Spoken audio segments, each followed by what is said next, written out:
Hey folks, Traumatized Ewok here, and welcome to my reaction video to the Xbox Starfield showcase that was shown on Sunday the 11th. It was 6 p.m. here in the UK. Don't know what time it was around the world, but anyway, it's 2 days after, and I've had time to watch it again and kind of figure out if my initial kind of shock at some of the trailers and my initial excitement at some of the trailers has kind of dissipated. And I want to give you my honest feelings and thoughts on the games that were shown. I don't want to go too long, so I'm not going to go over every game because there were 27 games in total. 21 of those will be hitting Game Pass on day one. I've got some notes because this is the first time I've done this, so I may refer to my notes as we're going. I've got a little bit written down, but not too much.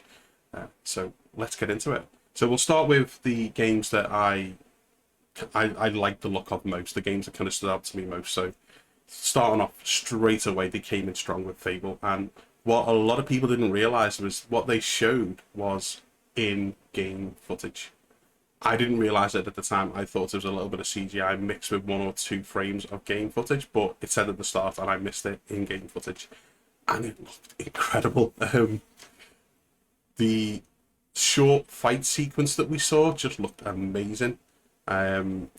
Graphically, it was outstanding. I'm very wary of that though, because many times we've seen games look amazing 2 or 3 years before they're released, and by the time they hit the market, they've been changed and dumbed down a little bit. I remember the Vision looked insane, and by the time it came out, they just dialed it back. And you get that, you want that wow factor. I understand that.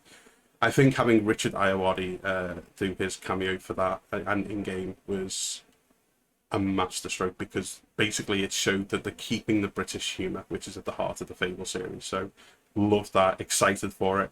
I do think the earliest we'll see that is late 2025. It may even be 2026, but it was great to see the work that Playground Games are doing on that, and it looked incredible.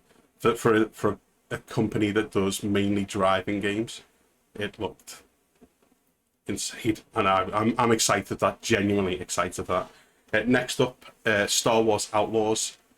The trailer looked more like a cinematic trailer for a film, and it definitely had the full Star Wars vibe, and it got me excited. I think we need a game that's Star Wars, in the Star Wars universe, that's not kind of centered on the Force, Jedi's, lightsabers. How do the other people in that universe live? And I think we're going to get to see that in game. We've seen it in like the likes of Andor and stuff like that on the Disney Plus series. But for us gamers to get to that, I think the last one we had was like Republic Commandos, like way back on the Xbox, the original Xbox. So that was good. But then I watched UB Forward yesterday. And the gameplay didn't impress me all that much, so I'm hoping they've got a year or so till it's going to be released. It's meant to be 2024. I'm hoping that they can pull something out of the bag, because the premise of it, an open world Star Wars game that's not based on the Force, lightsabers, Jedi versus Sith, I like the idea of that. I really hope that Ubisoft do some magic over the next year and turn that around. Sea of Thieves. Sea of Thieves have done something genius. Rare have partnered with Lucasfilm Games, or Lucas Games, however you remember them, and we've got a Sea of Thieves Monkey Island crossover. Now, I love the Monkey Island series. It's one of those think outside of the box, solve your puzzles. Not everything is straightforward. And if you put that element into Sea of Thieves, which I'm hoping they've done, I'm hoping it's not just a quick kind of, quick crossover. Hey, here's Monkey Island, here's Guybrush Threepwood, say hello and just go on your way. I'm hoping we get to team up with Guybrush, do some quests for him, and really get to explore Monkey Island and actually have lots of puzzles to solve as well. That's my hope for that. But that's out July 20th, and it's absolutely free. So I'm going to be booting that up. I'm going to be jumping into that. I'm going to try and tempt the Ewoks to jump in with me. And we'll do a little bit of that on stream, but that really got me excited. But yeah, that's a genius stroke from Rare. Next up, Hellblade 2. It looks amazing. It really does. the work that Ninja Theory are doing on that game is outstanding. We got to see the same bits that we've already seen, so the troll attack on the beach, which looked intense, it looked graphically outstanding. And then we got to see another cutscene, and again, it's still got that feel and vibe of the first game, that kind of intense oppression and the voices that you constantly kind of hear and questioning in your head. It looked amazing. There's two things I was a bit kind of gutted about. One, we didn't see any more gameplay. We got more cutscene. And two, I was kind of hoping, after hearing some rumours, that we would see a later this year release date. So we got Starfield in September. Forza was announced for October. I thought we might get something in November and see Microsoft really finish off with the 1, 2, 3 this year. Unfortunately, that wasn't the case. It's next year. So the fact that we didn't see too much more, and we didn't see some kind of gameplay. We saw in-game footage, but we didn't see gameplay. Makes me think that maybe they're not ready to show it yet, or show it properly yet. So we might see that late next year, rather than early next year. That was my thought on that. Another one that jumped out, which completely caught me by surprise, In Exile, who you might know from the likes of Wasteland 2 and 3 and A Bard's Tale, have announced Clockwork Revolution, and this looked amazing. I'm not gonna lie, it looked so much fun. Full on kind of steampunk vibe that took me back to originally seeing the city and the people of Dishonored by Arcane. In Exile have kind of gone for that approach, that graphical art style. It looked beautiful. It looked really good. The gameplay looked so much fun. Kind of like time twisting stuff, and the whole time twisting storyline was really intriguing. So what you do in the past will affect the future. And you can go back and change things, and when you come back, you don't know how it's going to change. And that's the kind of vibe I got from that. Is like you'll go back and you'll do stuff, and you're not going to sure what effect that's going to have down the line. But when you get there, you'll see what's happened. And that was really, really intriguing for me. I was watching with a couple of the Ewoks, and even they said that looked really good fun. So that's definitely on my radar going forward. I've already mentioned Forza briefly. We did get a release date for that, October 10th, which I'm excited about. There's not much more you can say about Forza. It's a racing game. In my mind, in my own personal opinion, and I know there will be people who differ, the Forza Motorsport series is the best console racing series for the more casual racing games. So you got stuff like Assetto Corsa and Project Cars for people who want to get really, really into the nitty gritty. But if you want to not too casual but not too hardcore racing game, Forza Motorsport has been the way to go for me, and it looks absolutely beautiful. And I can only expect that it's going to race like the other Forza Motorsport games. I'm excited for that. I do have the premium upgrade for that pre-ordered, for the early access and all the other stuff that comes with it. So yeah, not much more to say on that. Just great to see a release date for it. Already knew it was going to look beautiful. And I've played that series for years, since the original Xbox when it launched with Forza Motorsport. So great to get the release date. I'm just happy we know when it's coming. And it's this side of Christmas, October 10th. So yeah, excited. Next one, the big one. And I'm not going to say much here now, because I want to do a complete series on this, but Starfield. Wow. I was expecting a big game. I just wasn't expecting to see half of what they showed us in the big showcase that was after the standard Xbox showcase. So there's so much depth and choice in like how you play, how you build your ship, how you build your settlements, your crew that you can take in and out with you. The combat looked really fun, both in space and on foot.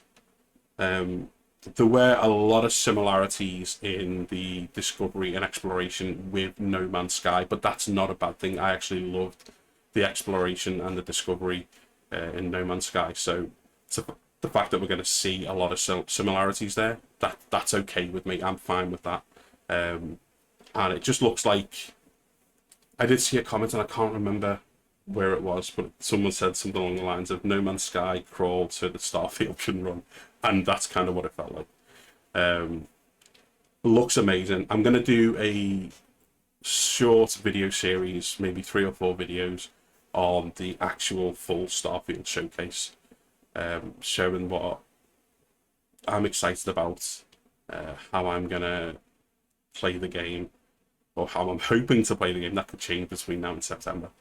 And all the things, the combat, the shipbuilding, the worlds themselves, the cities, all stuff like that. So I'll do a more in-depth look into Starfield over the next few weeks, which I hope you'll enjoy, and I will appreciate your feedback. As with this video as well, I know I can ramble sometimes, so just, complain in the comments. So they were the big games that caught my eye over the course of the showcase. Then we got some honourable mentions, I think.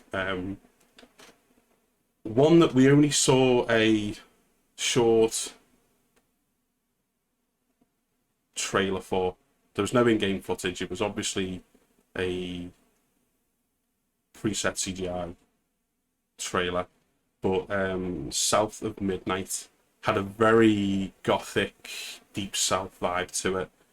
Beautiful, absolutely beautiful artistic approach. I thought that looked amazing. They didn't show as much. I got that maybe it might be kind of a Magic and Monsters, kind of Monster Hunter type thing, but I don't know. It really intrigued me. Still Wakes the Deep looked like a horror thriller set on an oil rig, and it just reminded me of the Amazon TV series The Rig, which I loved. So that caught my eye just for that reason, just having a kind of a horror in an enclosed environment where you're not really able to escape. Almost a bit like, Alien. What's the name? I forgot the name. Anyway, but yeah, the latest Alien game. Cyberpunk, Phantom Liberty. The new paid DLC from CD Projekt Red for Cyberpunk, starring Keanu Reeves and Idris Elba. I'm guessing that's why you've had to pay for it, to be fair. I'm a little bit... I think after all of the problems with Cyberpunk, I think the DLC should have just been a, hey, here you go. Sorry about all that. But no, you got to pay for it. And it looked great. It looked a little bit more intense than Cyberpunk, but I found myself, as I was watching it, thinking, I'm just going to wait for that to hit a sale. I didn't feel an edge to, go pre-order it and get ready for day one. So, looked great. Looked more Cyberpunk, just a little bit more intense at times, but didn't really drive me to go, hey, day one. Next up, 33 Immortals. This gave me Tribes of Midgard vibes. Obviously, slightly different graphical style, but the fact that you're going around taking on bigger, badder enemies around, going on taking on massive bosses, kind of like you do in Tribes of Midgard, look brilliant. The fact that it's 33 player co-op is crazy. I'm thinking when that launches, we might try and do something on stream and see how many people we can get in, how many people who want to jump in and play, and see if we can actually get all 33, and then just see how crazy it goes. It looked fun. Me and the Ewoks have really enjoyed Tribes of Midgard, so that'll be something that we'll probably jump into and try. But yeah, the idea of trying to get 33 people on that is really, really fun, I think. But yeah, it looked very nice, cartoony, very simplistic. But very fun it looked. So that's got my eye. And then Flight Sim 2024. So we're getting a new Flight Sim. And Flight Sim always looks beautiful. It always looks beautiful. But what they've added this time is they seem to have added a lot of kind of career steps. So you can be mountain rescue, cargo transport, VIP transport, all things like that. So if Flight Sim's your thing, it's not really my thing, but I might dabble in it just to see what those kind of career path things add to it. But it looked beautiful, and it definitely adds a little bit more for those people that want to try and play that. So yeah, that's the noticeables, or the notables, I think.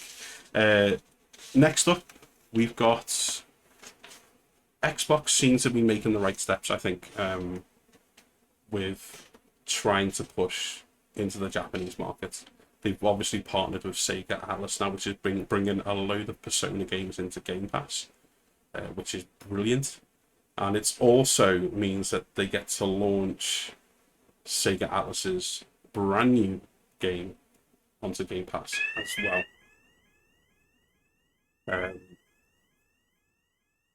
The fire alarm's going off in my building. You have to give me a minute, and we'll come back to this.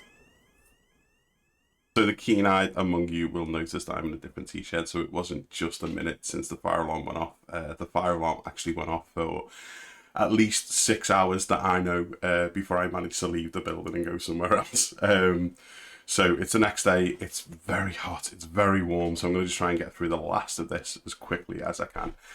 So we were speaking about Xbox's partnership with Sega Atlas and the fact that they're bringing the P3, the Persona games, to Xbox Game Pass, and they're bringing a brand new game, Metaphor. Now, these aren't games that personally excite me, but I know there's a big audience in the Western market for these games and the Persona games, but also it does give them an into the Japanese market as well. So great moves by them, not for me, but for anybody who enjoys that kind of content.